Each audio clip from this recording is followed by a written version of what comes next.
In 1979, a group of young filmmakers set out to make an adult film in a rural Texas farm.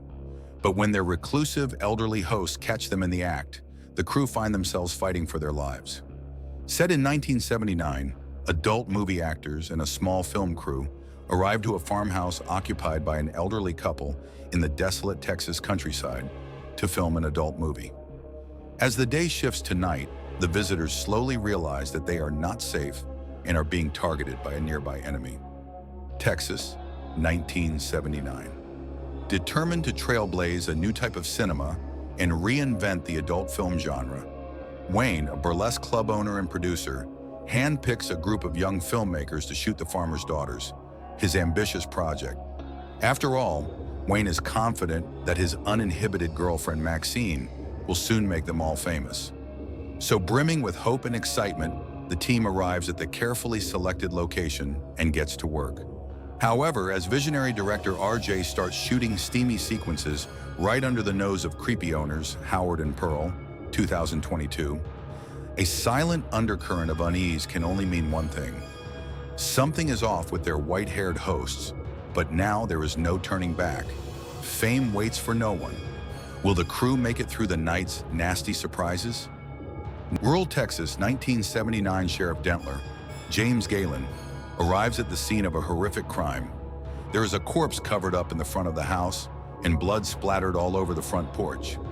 As Dentler goes inside, the deputy tells him to go inside the house to see something particularly gruesome, and Dentler is left stunned. One day earlier, aspiring starlet Maxine Minks, Mia Goth, is getting ready to go down to Houston, Texas to shoot a porno film titled The Farmer's Daughter. Her boyfriend, executive producer Wayne, Martin Henderson, brings her along with the rest of the crew, writers, director RJ, Owen Campbell, his girlfriend and sound operator, Lorraine, Jenna Ortega, and actors Josh Couple Bobby Lynn, Brittany Snow, and Jackson Scott Muscudi. Wayne refers to Lorraine as Church Mouse because he sees her as more prudish than the others, and Bobby Lynn and Jackson make out on the way there. The crew arrives at the farmhouse where they are set to shoot the film. Wayne goes to talk to the elderly owner, Howard Stephen Ura, who greets him with a rifle pointed at him. Wayne has to remind Howard that they spoke the other night about renting his place out. But once Howard notices the rest of the crew, he makes it clear that he does not like or trust any of them. While Maxine gets out of the van, she notices Howard's wife Pearl, also Mia Goth in a dual role, watching her from the window. Before filming begins, Maxine meets Pearl, who appears to try and make a pass at her. Pearl talks about her age and laments how she and Howard have not been intimate for a while. The crew gathers in the farmhouse, where the first scene has Jackson and Bobby Lynn have sex. The premise of the film being that Jackson's car broke down and he comes upon Bobby Lynn's house and propositions him before they film their scene. The next scene has Maxine playing the younger sister who also has sex with Jackson. Pearl watches the scene going on and appears to get aroused. She tells Howard she wants him to make love to her, but he declines since he feels his heart cannot take it.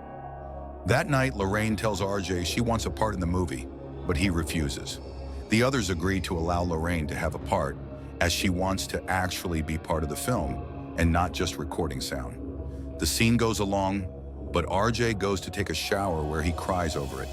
RJ begins to drive away to spitefully leave everyone behind, but he stops when he sees Pearl standing in the road. He tries to help her back into the house, but when she attempts to come onto him, he rebuffs her. RJ continues to try to help, but Pearl stabs him in the neck and then repeatedly stabs him until he is dead, spraying the headlights with blood.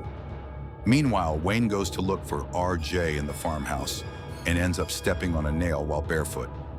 He then hears something and looks through a hole in the wall, and Pearl impales him through the eye with a pitchfork, killing him. Lorraine gets up to go look for RJ while Howard says that Pearl is missing. Lorraine goes into their house to look, but ends up getting locked in the cellar by Howard. As she wanders, she turns around to find a man's nude corpse hanging. She screams and begins trying to break out. Howard gets Jackson to get up and help look for Pearl. They walk by the lake, where Jackson sees a car underwater. He turns around to find Howard saying he knows what Pearl has been up to, and then blasts Jackson in the chest with his shotgun, his corpse falling into the water. Pearl climbs into bed with Maxine, touching her back and leaving eerie RG's blood on her. Maxine turns around and sees Pearl, causing her to scream. Bobby Lynn overhears and tries to help Maxine. She sees Pearl running out of the house and follows her to the lake.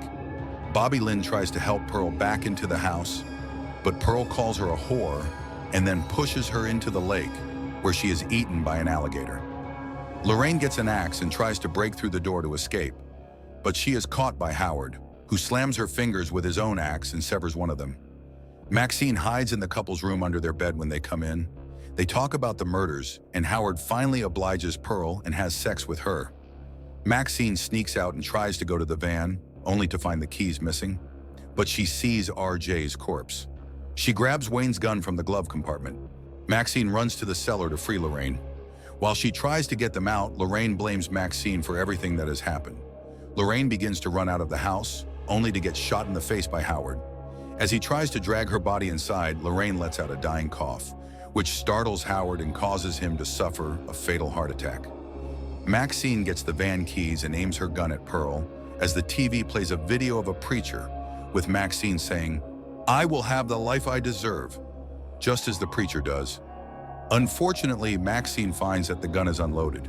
Pearl fires the shotgun at Maxine and misses, and the recoil is strong enough to blast her out of the house, where she breaks her hip. Pearl asks for Maxine's help, and she refuses. Maxine gets into the van as Pearl calls her a whore, and Maxine runs over Pearl's head twice, causing it to burst. The following day, Sheriff Dentler and the other officers arrive. The video of the preacher keeps playing, and it is revealed that Maxine is his daughter, and he is searching for her. The deputy finds the camera used to film the porno. When he asks Dentler what he thinks is on it, he replies, "A goddamn fucked up horror show."